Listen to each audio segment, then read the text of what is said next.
Welcome to our channel, Behind My Story. Please like, share and subscribe. He was a dream, the future, or so I thought. But my love was cursed right from the start. Sounds a bit confusing, right? Let me explain. But first, I should probably introduce myself. I'm Carolyn.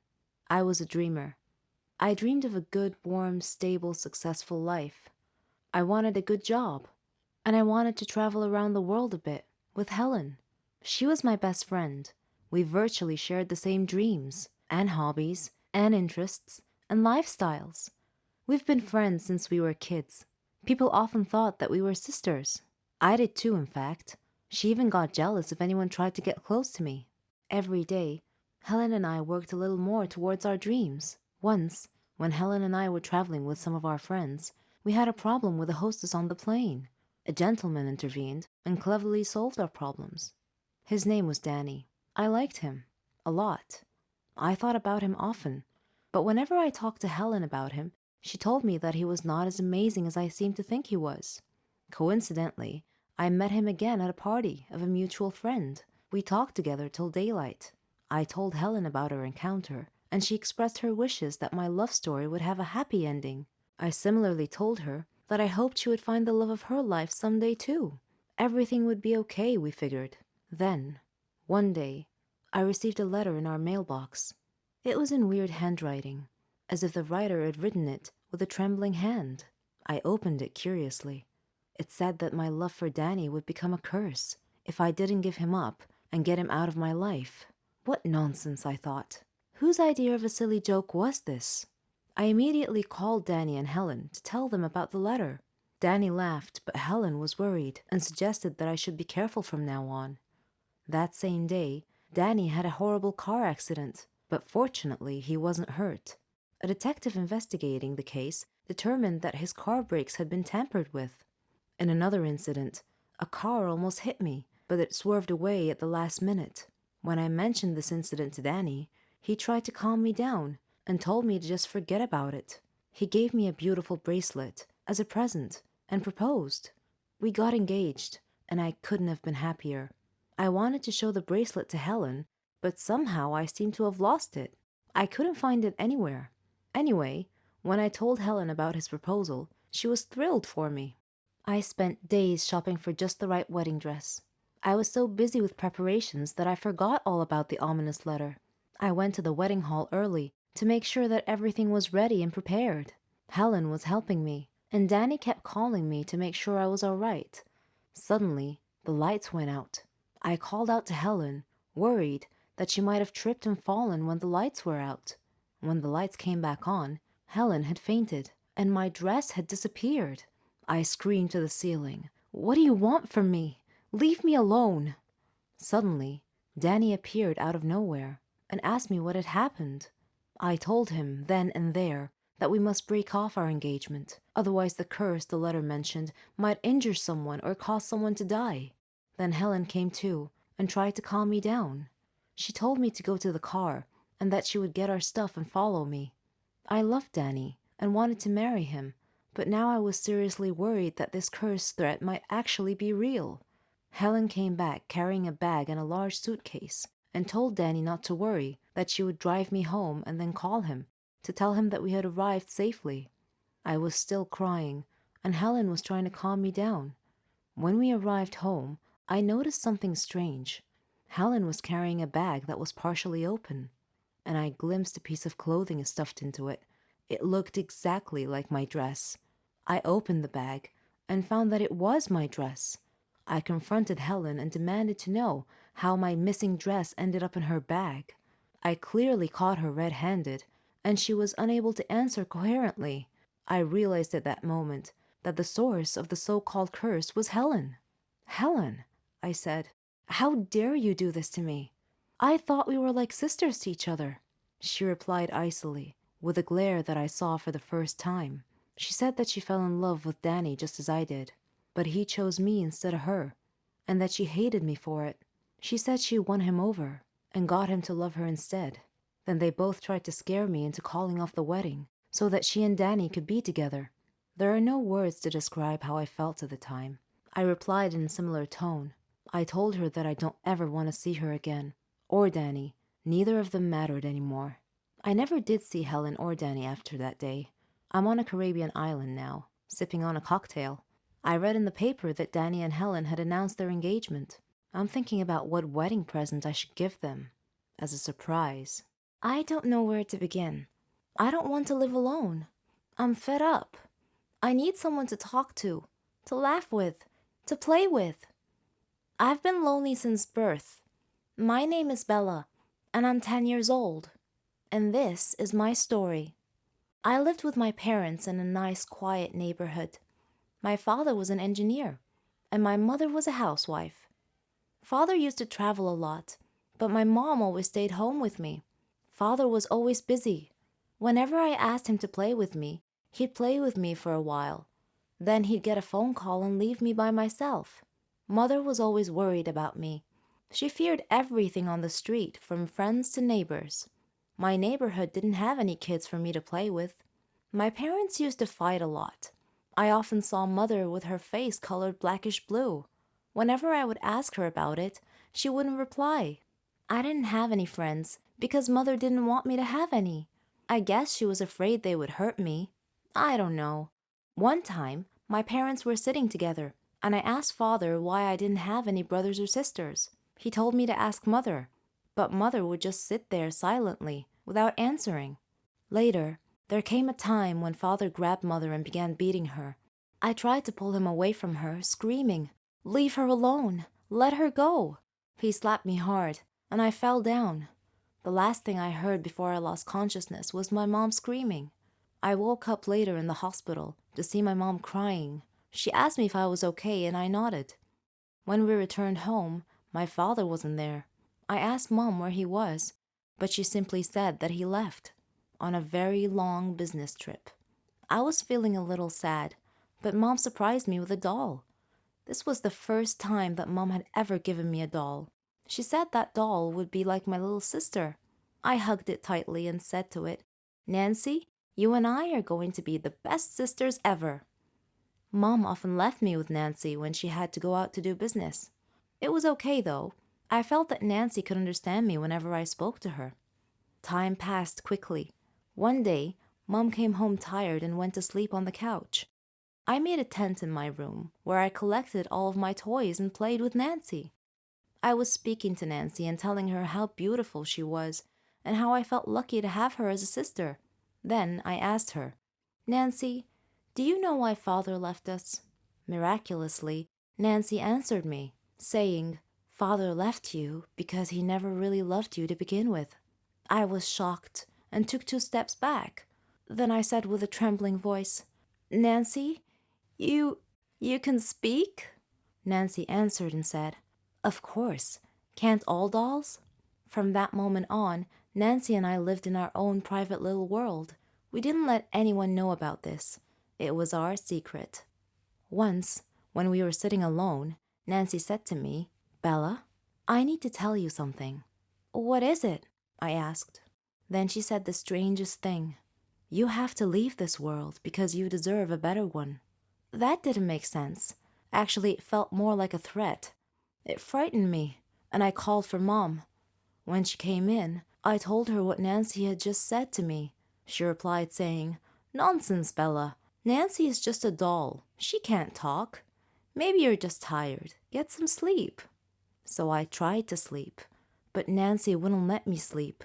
She left me alone until midnight, then she woke me up. She put her hand over my mouth and whispered, "Please listen to me. Don't scream, okay?" she said. "I know all your fears, your father's cruelty, your loneliness, your love for me, how your love and belief in me transformed me from a toy to a sentient doll. I really love you, Bella, and I want you to be happy." Her words calmed me down, and I said, "You're right, Nancy. So what do we do then?" She explained her plan to me. "In 2 days' time, we'll run away from home to a place called Toyland, where we'll meet some great friends." Whenever Mom was busy with work, I would speak and laugh with Nancy. And whenever Mom would enter the room and ask me who I was speaking to, I would laugh and point at Nancy. I could see in Mom's eyes that she was beginning to worry about me. One day, As Nancy and I were preparing our stuff to escape, we were looking at a map we had prepared. Then, unexpectedly, Mom came into the room. She saw the map and asked me about it. I looked at Nancy, and she gestured with her eyes that I shouldn't say anything. Seeing this, Mom took Nancy and threw her into the trash can. I screamed and pleaded. That was all I remember. Some people are born to have great destinies, like being a famous scientist like Einstein or a famous actor or athlete. Other people are born to enjoy great things like love, riches, or glamour. And then there are the rest of us, those who struggle all their lives just to eke by. If we should by chance latch on to a great opportunity, it will likely be very difficult to hold on to it long enough for success. We can only take our best shot, or give up and not even try. My story is about a hero. Perhaps you have met, made fun of, or loved someone like him at one time or another in the past. My name is Sam, and I am 17 years old. I live with my parents and my twin brother, Randy. Dad was a carpenter, and Mom was a housewife, but Randy is the real hero of my story. You see, he was autistic. Unfortunately, society attaches a stigma to autistic children because they seem to live in their own little world, in a kind of private self-isolation, as if quarantined from life. Due to our family's poverty and lack of access to good medical care, we never even realized that Randy was autistic. We just thought he was introverted and naturally quiet and withdrawn. I was the exact opposite, extroverted and gregarious. For the most part, we left Randy to his own devices in facing his hard life in his early childhood. When Randy and I were young, we would play in the street, and I would be responsible for protecting him because there were also some children that considered him weird and, consequently, mocked him a lot. I thought of him as a little angel because he was so quiet, and he was such a dreamer. He loved music and would often close his eyes while listening to music. He would mimic a musician playing a musical instrument for an admiring audience. I would watch his face while he was listening to music. His facial expression would change from sad to euphoric. So I saved up some money and surprised him on his birthday by presenting him with an MP3 player. He was overjoyed. One day when I was outside, Mom asked Randy to buy her some necessities from the supermarket. So he wore some earbuds so he could listen to his MP3 hands-free on his way to the supermarket. Along the way, he came across some bullies who knew about his quirky personality condition, and they decided to bully him. The gang leader grabbed Randy's MP3, threw it on the ground, and crushed it under his foot, much to the amusement of his laughing gang members. Randy was devastated and ran home crying. When he got home, Mom asked him what was wrong, but he didn't answer. When I returned home, Mom told me about Randy, so I knocked on his door. When he opened it, I saw that he had a black eye. I asked him what had happened, and he told me. I promised to buy him another MP3. One day, I heard live music playing at school, so I entered a room to see where it was coming from. It was from Randy. He was playing a violin that someone had left in the room. He looked at me, but I gestured for him to continue playing, and he did. I was entranced by his wonderful, graceful melody. When he finished, I clapped enthusiastically for him and asked him where he learned to play music. He told me that this was his first time playing music. Wow! I decided to help him develop his fabulous talent, so I told our music teacher about Randy. When I returned home, I searched the internet to learn how to make him a violin. I watched many videos and was able to make a homemade violin in Dad's workshop. Our teacher decided to allow Randy to enter the school's music contest. When I gave Randy my violin as a gift, he cried and hugged me. When he started playing the violin at home, Mom was incredulous. She hugged him and cried tears of joy upon discovering that he had such talent. On the day of the music contest, several students were laughing at him as he was walking to the auditorium, but I encouraged him to ignore them and resolved to do his best. Once he started playing, the whole auditorium went quiet and still. After a while, I could see some students actually crying due to the slow, sad, seesaw strokes on his violin strings. When he finished, he received a thunderous standing ovation. He was clearly amazed at the audience's reaction, and he cried tears of happiness and pride. Afterwards, I hugged him, and he hugged me back. Randy still has a long road to hoe in life, but Mom, Dad, and I will be there to support him on his way to the top. My son killed me. Yes, you read that correctly. I am not a ghost or an evil spirit that needs rescuing. I have a brave heart. My name is Megan, and I hope to inspire you with my story. I lived with my father and my sister Marlene after the death of my mother, who died from an illness. Though I was only 18 years old, I became responsible for taking care of my whole family. I did everything for them, like cooking, cleaning, washing, etc. My father was a great man, and he did his best to make us happy. I supported both my sister and my father. We faced a lot of problems together, illnesses, financial problems, school, and the like. But there came a day when I had to make a life and death decision at my young, tender age. I fell in love, as any girl my age tends to do. My sweetheart turned out to be loved my neighbor, a guy named Dave. We had grown up together, and we shared everything. Love, sadness, jokes. Our dreams had evolved as we grew up too, so we decided to marry. He knew all about my life circumstances, so he chose a flat near my family for me. We had a nice party and celebrated with our families and friends. Every day, he proved himself to be a responsible man. He loved and respected me, and I him. Finishing my studies was one of my dreams, and Dave supported me in every way to achieve it. But my biggest dream was to have a baby. But sometimes life just isn't fair. One day, while cleaning the house, my heart began beating rapidly, and I couldn't breathe well. I was barely able to call out to Dave, who came immediately when he heard me cry for help. I had had this symptom before when I was younger, but I never told my father because I didn't want to worry him. Dave took me to the hospital, where a doctor said I had a serious heart condition. And not only that, I was pregnant too. Pregnancy and a heart condition do not a good combination make. So we had to choose between the baby's life or mine. My father and Dave asked me to abort the baby. Though they tried hard to persuade me, I resolutely refused. I agonized a lot during my pregnancy. My father and Dave were so worried for my safety. My father and Marlene left their flat to live with me. In addition, Dave cut back on his working hours to stay with me. The day came when I went into labor. They took me to the hospital, where the doctor checked me over and pronounced that my condition was so serious that I wouldn't be able to survive the childbirth. My family and I were shocked. I held Dave's hand and told him that I was strong enough to survive this. Dave hugged me, crying tears like a river. I was so afraid, but I did my best to hide that fact. I looked to my protruding belly and said to my baby, "I want you to know that I sacrificed myself for you. You had better grow up to be a great young man. I love you." Then the baby started pushing its way into this world. The scene fades to blackness. The baby is born. Suddenly, a year later, a birthday party is being held. The baby is now 1 year old. A woman is singing with the baby and her family. The woman looks at you and winks. Megan says, "Haha, fooled you. I lived through the childbirth. Sometimes life gives us a second chance, but you have to be willing to accept the risk."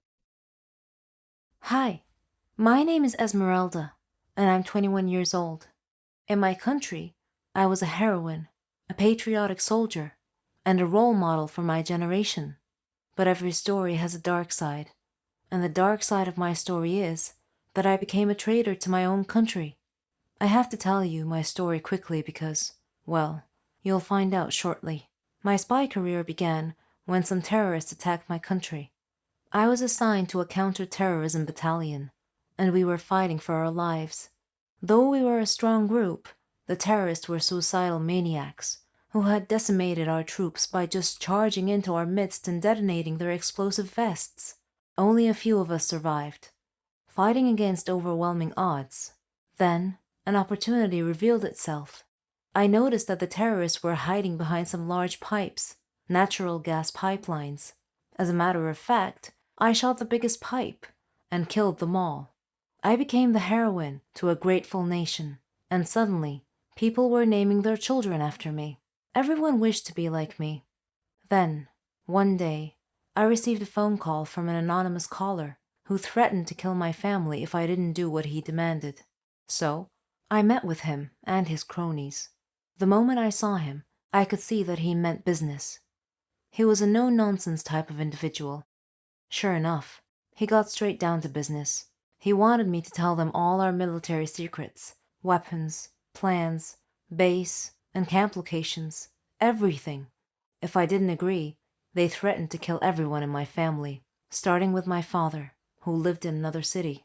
He said he was recording our meeting, said that if I betrayed this group, they would send the recording to my leaders. I submitted to their demands because I couldn't bear to cause my family harm. I now had to wear two faces, the heroine and the treacherous informer. I was pleasantly surprised to find that they paid me well for the information I was passing them. My own country hadn't paid me a dime for being their national heroine. So, at least I felt valued and appreciated by the other side. The utility of the information I was supplying them became evident as I watched news reports of new successful terrorist attacks on our country, military bases, camps, and armories. Naturally, our top brass knew that there must be a traitor in their midst, but they had no suspects because I was being very careful. Then, one day, as I was meeting with my terrorist contact to pass on some more information, our soldiers burst into the room and took the terrorist into custody. It turns out that my side had suspected me and had followed me there. The officer told me that I was the last person he would have ever suspected of being a traitor. I offered my hands to him to be handcuffed and taken in. I figured at least 10 years in prison, but he made no move to handcuff me. Instead, he just looked at one of his lieutenants, who then pulled out his gun, pulled back its slide, and chambered a round. It seemed that my sentence was to be executed, right here, right now.